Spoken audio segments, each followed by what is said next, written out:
Hello बच्चों, आज class 8 का चैप्टर नंबर जो 9 रिप्रोडक्शन हम लोग पढ़ेंगे।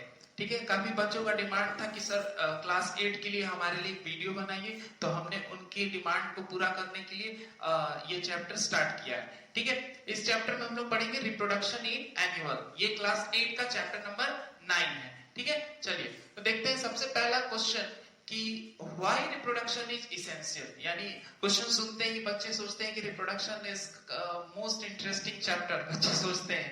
तो हमने सोचा कि पहले इसका इंपॉर्टेंस देखते हैं, क्योंकि हम जिस सेंस में इसको देख रहे हैं वो बात नहीं है। रिप्रोडक्शन गवर्नमेंट अगर आपको सिलेबस में ऐड करके पढ़ाती है, it means it is very essential to know about this process importance. ठीक है, ये हम जो प्रोसेस इसका इंपॉर्टेंस आपको जानना है, it is very essential to know each and every person about reproduction। ठीक है, सबसे पहला क्वेश्चन होता है why reproduction is essential, means that कि reproduction essential है तो क्यों है। ठीक है, ये पहले हम लोग जानेंगे। तो रिप्रोडक्शन जो है वो इसलिए इसेंशियल प्रोसेस है कि आप सोचिए अगर रिप्रोडक्शन नहीं होता तो क्या होता, फिर आपको इसका आंसर मिलेगा कि without reproduction what will happen. यदि रिप्रोडक्शन नहीं होता तो क्या होता, ये सोचिए। ठीक है, मानते हैं अगर रिप्रोडक्शन नहीं कोई ऑर्गेनिज्म करे तो उस स्पीशीज का जो है वो फाइनली क्या होगा, वो इस दुनिया से समाप्त हो जाएगा, उसका अस्तित्व समाप्त हो जाएगा, वो ऑर्गेनिज्म इस अर्थ पे एग्जिस्ट ही नहीं करेगा। यानी अगर हम देखते हैं कि अगर कोई मैंगो ट्री आज जिससे आम खाते हैं और काफी खुश होकर गर्मी में आम खा के उसके मजे लेते हैं, तो आम जो खाते हैं वो आम कहां से है? उसके पहले 100 साल पहले आम था, उससे भी 100 साल पहले, उससे भी 100 साल पहले। तो आम का जो सीड है, जो मैंगो सीड है, उस सीड से हमने फिर ग्रो मैंगो ट्री किया, फिर उसके सीड से फिर ग्रो किया, फिर उसके सीड से ग्रो किया। ये प्रोसेस कंटिन्यू हुआ। This is also a reproduction. ठीक है, या फिर कुत्ते, जो छोटे से कुत्ते बच्चे होते हैं कितने प्यारे लगते हैं, तो वो कुत्ता जो आज भी है, क्यों है? क्योंकि हम क्या देखते हैं, वो रिप्रोडक्शन करते हैं। तो आज छोटे छोटे बच्चे जो है कुत्ते के, फिर अगले जनरेशन, फिर उसके नेक्स्ट जनरेशन, तो हम लोग उसको देख पाते हैं। यानी इस दुनिया में जितने लिविंग ऑर्गेनिज्म को आप देख पा रहे हैं वो सिर्फ इसलिए क्योंकि वो रिप्रोडक्शन करते हैं। अगर वो नहीं करते रिप्रोडक्शन तो फिर वो इस धरती से समाप्त हो चुके होते। इट मींस दैट किसी भी ऑर्गेनिज्म को इस अर्थ पे सरवाइव करने के लिए रिप्रोडक्शन जो है वो एक इसेंशियल प्रोसेस है। यानी इसका आंसर हम लोग क्या लिखेंगे, why reproduction is essential process, because for survival. ठीक है, it is essential for survival of living organism. ठीक है, किसी भी लिविंग ऑर्गेनिजम्स के सर्वाइवल के लिए जो है वो रिप्रोडक्शन क्या है, एक इसेंशियल प्रोसेस है। Without reproduction no living organism, no any organisms can survive on this earth. ठीक है, फिर हम लोग अब क्या देखेंगे कि देखेंगे मोड ऑफ रिप्रोडक्शन। यानी अभी हमने क्या देखा, अभी हमने देखा कि जो रिप्रोडक्शन है वो क्यों इसेंशियल है। उसके बाद हम लोग रिप्रोडक्शन को क्लासिफाई करते हैं, यानी हम रिप्रोडक्शन को जो है दो ग्रुप में, मेजर ग्रुप में क्लासिफाई करेंगे।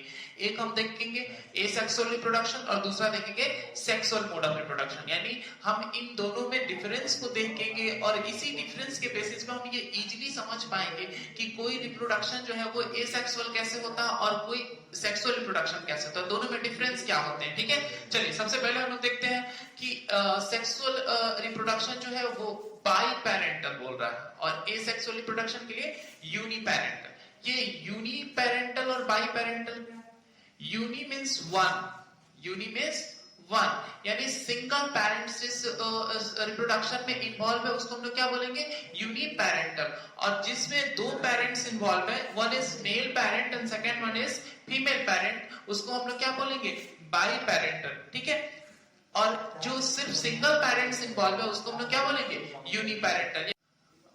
इसके बाद है gamete produced, no gamete produced.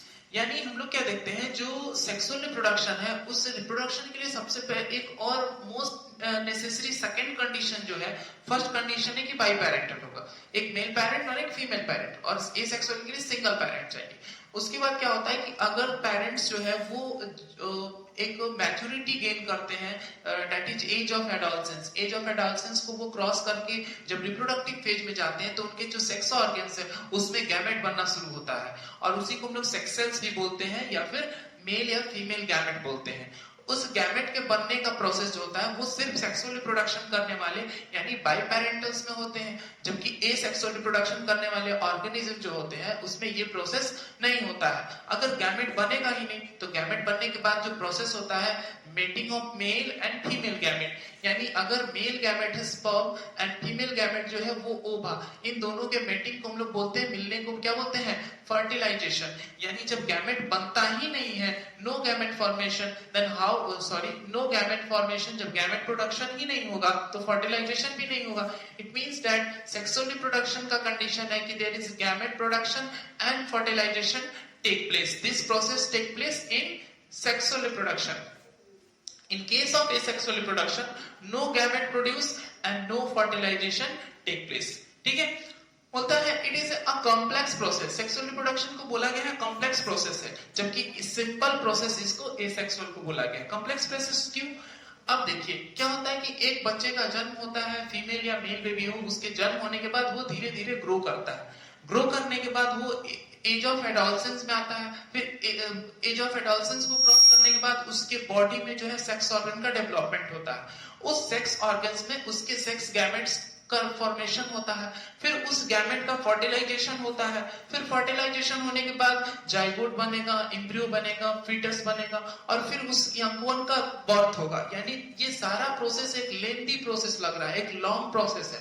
इस वजह से इस प्रोसेस को हम लोग क्या बोलते हैं कि this is a complex process. जबकि अगर हम लोग एसेक्सुअल रिप्रोडक्शन को सिंपल प्रोसेस बोल रहे हैं तो इसलिए सिंपल बोल रहे हैं कि अगर हम एग्जांपल में एक अमीबा को ले ले तो एक अमीबा जो है वो मैच्योर हो जाए और मैच्योर होने के बाद फर्स्टली इसका न्यूक्लियस जो है वो क्या करेगा, डिवाइड करेगा, that is called karyokinesis. Karyokinesis करके न्यूक्लियस डिवाइड करेगा, फिर न्यूक्लियस डिवाइड होने के बाद फिर क्या होगा, इसका सेल जो है वो डिवाइड करना स्टार्ट करेगा और फिर सेल जो है वो डिवाइड कर जाएगा। ये कैरियोकाइनेसिस हो गया। फाइनली उसके बाद फिर दो सेल अलग अलग बन जाएंगे और दो एमीबा हो जाएगा, दो डॉटर एमीबा, मदर एमीबा, दो डॉटर एमीबा। कितना इजी प्रोसेस है, एक मदर से दो डॉटर एमीबा का प्रोडक्शन हो गया। कहीं गैमेट नहीं बना, सिंगल पेरेंट है, ओनली वन पेरेंट, गैमेट बना भी नहीं, no gamete production, no fertilisation, simple process, that's why it is called simple process. जबकि यहाँ बाइपेरेंटल में हमने क्या देखा, मेल हो फीमेल हो, दोनों मेल फीमेल जो है एक मैच्योरिटी को गेन करते हैं, फिर गैमेट बनाते हैं, फिर गैमेट बनाता है। उसके बाद ये हम लोग देखेंगे कि कॉम्प्लेक्स प्रोसेस हो गया और more time and energy consumed. ये मोर टाइम और मोर एनर्जी कंज्यूम करता, हमने देखा ये लंबा प्रोसेस है, कितना टाइम लगेगा, जबकि अमीबा को डिवाइड होने में एकदम कम समय लगा। ठीक है, उसकी ईस्ट को तो 19 मिनट लगता है। ईस्ट जो है एक फंगस है, उसको डिवाइड होने में, मल्टीप्लाई करने में मात्र 90 मिनट लगता है। तो सोचिए कितना फास्ट रिप्रोडक्शन करता है, मोस्ट फास्ट है। उसके बाद मोर टाइम एनर्जी कंज्यूम, इसमें less time and energy consume हो रहा है। अभी एग्जांपल में देख रहे हैं कितना आसानी से कर ले रहा है। ठीक है, तो ये हम लोग मेन पॉइंट्स जो है सेक्सुअल और एसेक्सुअल में वेरिएशन को क्रिएट करते हैं, इसको याद कर लेना है। ठीक है, अब हम लोग नेक्स्ट जो है अगला टॉपिक जो है नेक्स्ट वीडियो में पढ़ेंगे, तब तक इसको कॉपी कीजिए।